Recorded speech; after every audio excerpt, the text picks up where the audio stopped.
नमस्कार, आपण पाहत आहात उलट तपासणी न्यूज चॅनल। वरुड परिसरात गेल्या कालावधीमध्ये पावसामुळे झालेल्या संत्रा पिकाच्या नुकसान भरपाईचे पंचनामे तातडीने करावेत असे निर्देश उपमुख्यमंत्री अजित पवार यांनी दिले।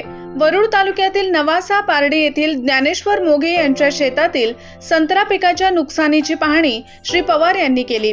यावेळी त्यांच्यासोबत खासदार प्रफुल्ल पटेल, आमदार देवेंद्र भुयार, जिल्हा अधीक्षक कृषी अधिकारी राहुल सातपुते उपस्थित होते।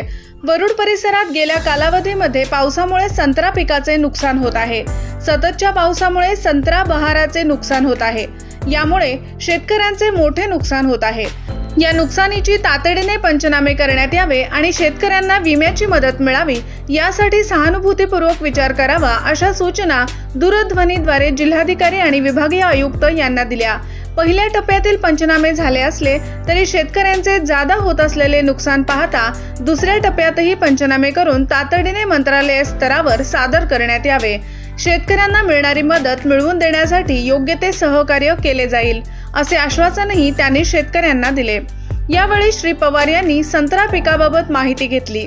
संत्रा पिकासाठी येणारा खर्च आणि त्यातून मिळणारे उत्पादन याबाबत माहिती जाणून संत्र्याच्या असणाऱ्या जाती, चवीने उत्कृष्ट असणारे फळाची जाती याबाबत माहिती घेतली।